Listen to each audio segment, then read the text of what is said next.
Hello everyone, welcome to single click learning channel.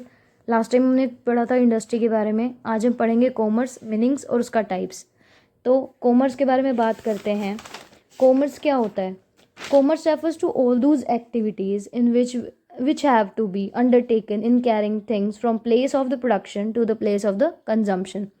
Industry के अंदर हमने पढ़ा कि फर्म्स क्या करती थी, प्रोडक्शन करती थी, उन्हें प्रोसेस करके रॉ मटेरियल बनाना या रॉ मटेरियल को फिनिश गुड्स में कन्वर्ट करना, और फिर क्या है, टर्शियरी इंडस्ट्री सारी हिंड्रेंसेस रिमूव करती थी। अब कॉमर्स में क्या होता है, कॉमर्स के अंदर सारी एक्टिविटीज़ आ जाती हैं जो क्या है, हेल्प करेगी आपको प्रोडक्शन से लेकर कंजम्पशन तक की प्रोसेस के बीच में जितनी भी एक्टिविटीज़ हैं सारी आती हैं कॉमर्स के अंदर। कॉमर्स को क्या है, दो पार्ट्स में हम डिवाइड करते हैं। कॉमर्स में एक होता है ट्रेड और दूसरा होता है auxiliaries to trades. Auxiliaries to trade को कई बार हम क्या कहते हैं, सेकेंडरीज टू ट्रेड। तो हम पहले पढ़ेंगे कंपोनेंट्स ऑफ कॉमर्स के बारे में। फर्स्ट वन जो हमने पढ़ा, ट्रेड क्या होता है। ट्रेड क्या है, देखो, trade refers to buying and selling of goods और सर्विसेज। ट्रेड के अंदर सिर्फ और सिर्फ गुड्स को बेचना और ख़रीदना, प्रॉफिट अर्न करने के लिए, वही एक्टिविटीज़ आती हैं ट्रेड में। ट्रेड में सिर्फ और सिर्फ क्या एक्टिविटी आएंगी, जिसके अंदर हम गुड्स को बेचते हैं या ख़रीदते हैं। इसके अलावा कोई भी एक्टिविटीज़ जो एक्स्ट्रा होती हैं उसको हम ट्रेड का नाम नहीं दे सकते। बिजनेस और ट्रेड को कई बार कंफ्यूज कर लेते हैं बच्चे। ट्रेड अलग है और बिजनेस अलग है। ट्रेड में सिर्फ और सिर्फ बाइंग और सेलिंग को कंसीडर किया जाता है, जबकि बिजनेस के अंदर जितनी भी एक्टिविटीज़ बाइंग और सेलिंग से रिलेटेड होती है वो सारी ही इंक्लूड की जाती हैं। तो ट्रेड सिर्फ और सिर्फ गुड्स और सर्विसेज को बेचने और ख़रीदने को कहा जाता है।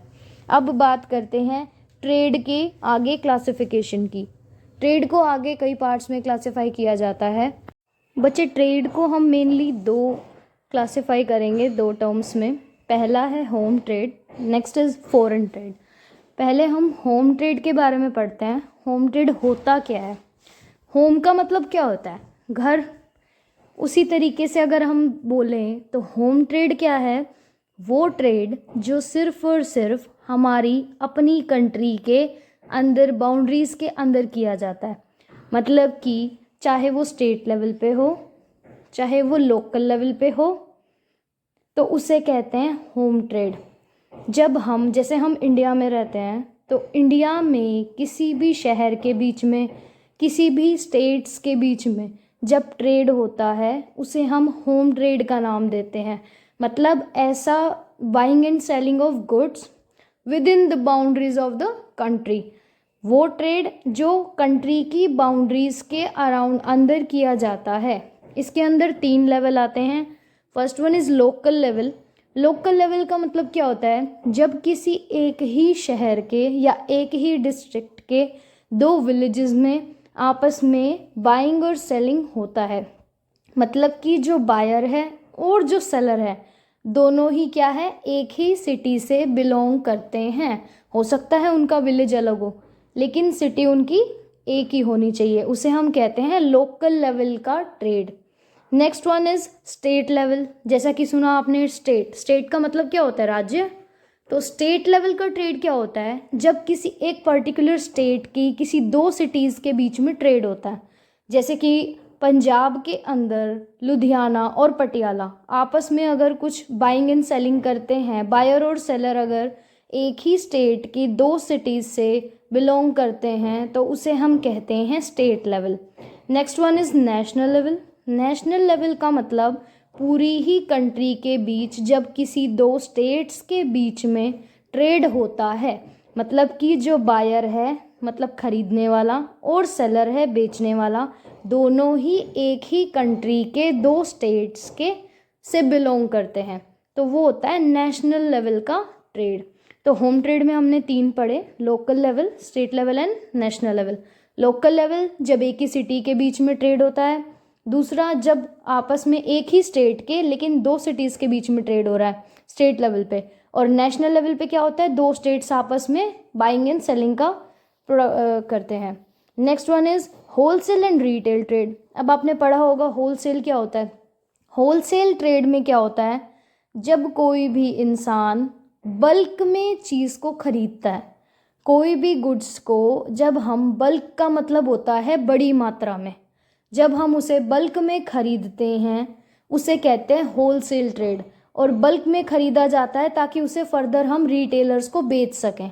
तो होलसेल ट्रेड के अंदर क्या होता है, हम प्रोड्यूसर से गुड्स को लार्ज क्वांटिटीज़ में खरीदते हैं, उसके बाद हम इसे बेचते हैं रिटेलर्स को स्मॉल क्वांटिटीज़ में। अब नेक्स्ट है रिटेल ट्रेड। रिटेल ट्रेड क्या होगा, रिटेल ट्रेड में जो है स्मॉल क्वांटिटीज़ में ट्रेडर जो है गुड्स को खरीदता है और उसे कंज्यूमर तक बेचता है। अब हम पढ़ते हैं फॉरेन ट्रेड के बारे में। फॉरेन ट्रेड का मतलब होम ट्रेड से बिल्कुल उल्टा। होम ट्रेड में हम विद इन कंट्रीज़ जो है ट्रेड कर रहे थे। फॉरेन ट्रेड के अंदर क्या होता है, जब दो कंट्रीज़ आपस में बाइंग और सेलिंग करती हैं, मतलब कि जब ट्रेड जो है वो वर्ल्ड लेवल पे होता है, ग्लोबल लेवल पे। ग्लोबल लेवल मींस दो कंट्रीज़ के बीच में। अब इसके अंदर देखो तीन आते हैं। फर्स्ट आता है इम्पोर्ट, नेक्स्ट है एक्सपोर्ट और एंट्रपोर्ट।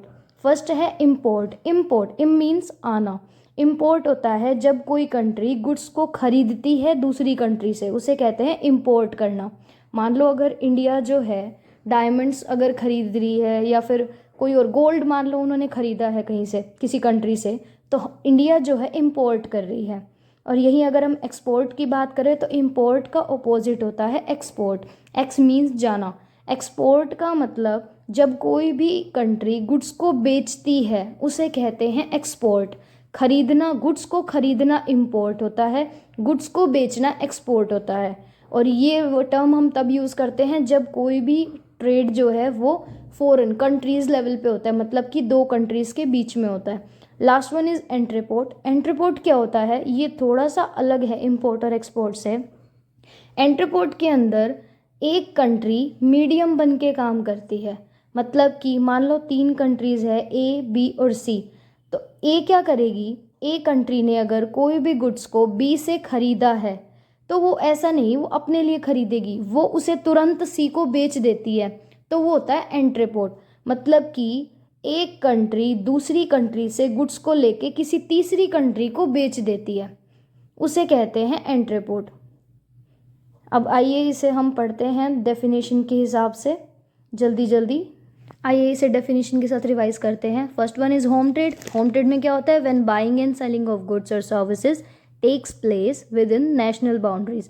जब नेशनल बाउंड्रीज के अंदर कोई भी गुड्स और सर्विसेज का बेचना या खरीदना होता है वो होम ट्रेड होता है। अब होम ट्रेड में तीन क्या थे, लोकल लेवल, स्टेट लेवल और national level.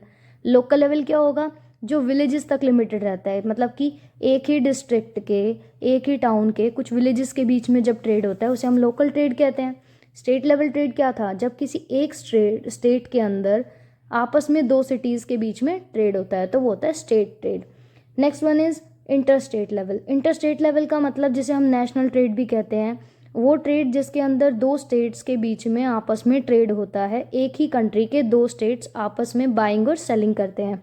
Next one is wholesale and retail trade. Wholesale trade में क्या था, बल्क में खरीदना। Wholesale trade means buying of goods in large quantities from manufacturer. हम डीलर या मैन्युफैक्चरर से गुड्स को बहुत बड़ी क्वांटिटीज़ में खरीदते हैं और उसी क्वांटिटीज़ को हम स्मॉल क्वांटिटीज़ में बना के रिटेलर्स को बेच देते हैं। अब बात करते हैं रिटेल ट्रेड की। Retail trade means selling things to the consumer as per their need. अब रिटेलर क्या करता है, रिटेलर होलसेलर से गुड्स खरीदता है और उसके बाद उसे कंज्यूमर की ज़रूरत के अकॉर्डिंग उतने ही अमाउंट में कंज्यूमर को बेचता है। अब बात करते हैं फॉरेन ट्रेड की। फॉरेन ट्रेड में क्या होता है, when the conduct of trades crosses the national boundaries then it is known as foreign trade. Foreign trade के अंदर क्या होगा, जब भी कोई ट्रेड नेशनल बाउंड्रीज को क्रॉस कर जाता है, मतलब कि दो नेशंस के बीच में होता है ग्लोबल लेवल पे, उसे हम कहते हैं फॉरेन ट्रेड। अब इसकी दूसरी डेफिनेशन क्या है, exchange of goods and services between two countries. जब दो कंट्रीज के बीच में गुड्स और सर्विसेज का एक्सचेंज होता है तो वहाँ पर क्या होगा, एक कंट्री जो होगी वो क्या होगी, बायर होगी और दूसरी कंट्री सेलर होगी। अब इसमें तीन हमने पढ़े। Import trade. इम्पोर्ट ट्रेड क्या होता है, when one country buy some goods from another country then it is termed as trade. जब कोई कंट्री दूसरी कंट्री से सामान को खरीदती है, खरीदने को कहते हैं इम्पोर्ट करना। और एक्सपोर्ट की बात करें तो जब कोई कंट्री बेचती है अपने गुड्स को किसी दूसरी कंट्री को, तो उसे कहते हैं एक्सपोर्ट करना। और एंट्रीपोर्ट ट्रेड क्या होगा? When a country purchase goods from another country and sell the same goods to the third country. जब एक कंट्री गुड्स को परचेज करती है दूसरी कंट्री से और उस गुड्स को तीसरी कंट्री को सेल कर देती है, उसे कहते हैं एंट्रीपोर्ट। अब इस टाइप के ट्रेड में क्या होता है, एक कंट्री जो है, one country serves as a mediator between the other two countries. ऐसी एंट्रीपोर्ट ट्रेड के अंदर एक कंट्री जो है मीडिएटर का काम करती है। What do you mean by mediator? Mediator का मतलब होता है जो मीडियम का काम करती है, एक ऐसा मीडियम जो क्या है, सेलर को बायर प्रोवाइड कराता है और बायर को सेलर। मतलब कि एक ऐसा मीडियम जो क्या करेगा, जिस बेचने वाले को जो है गुड्स बेचने का मौका देता है और ख़रीदने वाली कंट्री को गुड्स खरीदने का मौका देता है, तो इसे कहते हैं एंट्रीपोर्ट ट्रेड। जैसा कि मैंने बताया था, कॉमर्स को दो टर्म्स में क्लासिफाई किया गया था, ट्रेड और ऑक्सिलरीज टू ट्रेड। ट्रेड को हम पढ़ चुके हैं, अब हम बात करते हैं ऑक्सिलरीज टू ट्रेड या सेकेंडरी टू ट्रेड। अब इसके अंदर क्या होता है, auxiliaries to trade is also known as aids to trade. Aid का मतलब क्या होता है? आपने फर्स्ट एड भी सुना होगा। एड का मतलब होता है हेल्प। ट्रेड को हेल्प करने में जो भी सर्विसेज या एक्टिविटीज़ का यूज़ होता है उन्हें हम कहते हैं auxiliaries to trade. It is similar to tertiary industry. जैसे टर्शरी इंडस्ट्री का काम था सर्विसेज प्रोवाइड कराना, वही सर्विसेज जब ट्रेड के अंदर आती हैं तो उसे हम कहते हैं एड्स टू ट्रेड। मतलब कि ट्रेड को सक्सेसफुली रन करने के लिए हमें जितनी भी प्रॉब्लम्स को सॉल्व करना होता है, उसमें जितनी भी एक्टिविटीज़ यूज़ होती हैं, उसे हम कहते हैं ऑक्सिलरीज टू ट्रेड। अब इसका काम क्या होता है?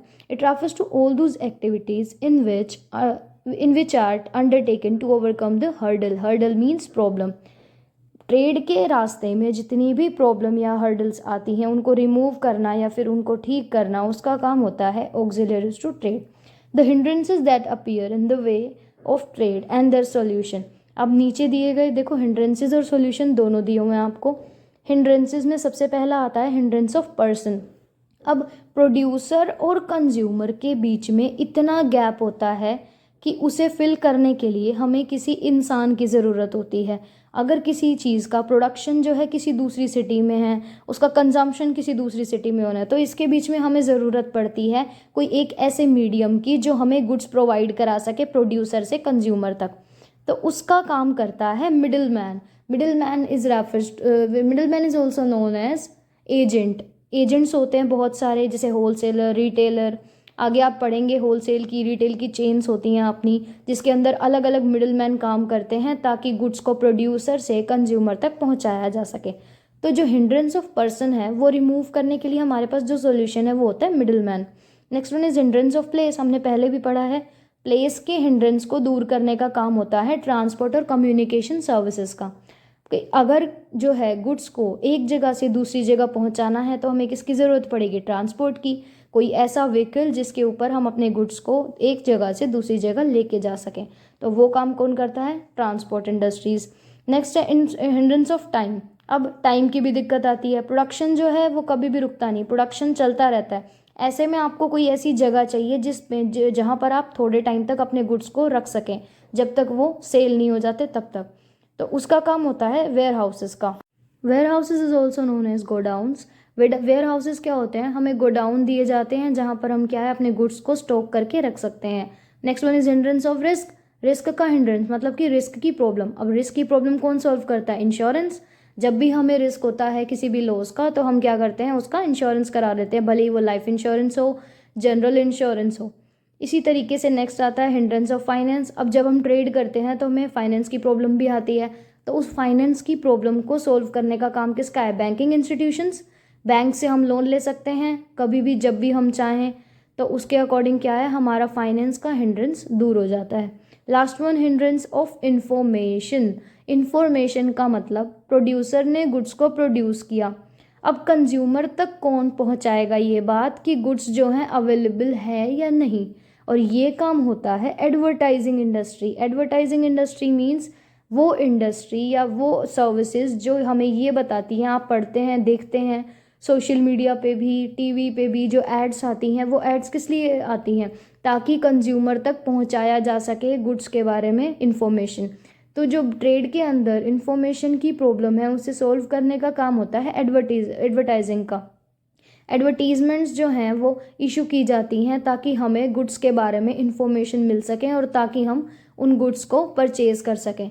तो इस तरीके से ऑक्सिलियरीज टू ट्रेड के अंदर जितनी भी ट्रेड से रिलेटेड हर्डल्स या प्रॉब्लम्स होती हैं उनके सॉल्यूशंस निकाले जाते हैं। तो ये थी हमारी वीडियो कॉमर्स के बारे में। इंडस्ट्री के बारे में हम पहले वीडियो डाल चुके हैं। नेक्स्ट वन इज़, अब ये जो हमने वीडियो देखी ये है कॉमर्स के बारे में, जिसमें हमने कॉमर्स में पढ़ा trade, auxiliaries to trade, trade के अंदर जितनी भी क्लासिफिकेशंस थी और ऑक्सिलियरीज टू ट्रेड के अंदर जो क्लासिफिकेशंस थी। अब हम नेक्स्ट वीडियो डालेंगे अपनी बिजनेस रिस्क के ऊपर। If you have any doubt, you can tell me in comment section, and like and share the video and subscribe the channel for more. Thank you.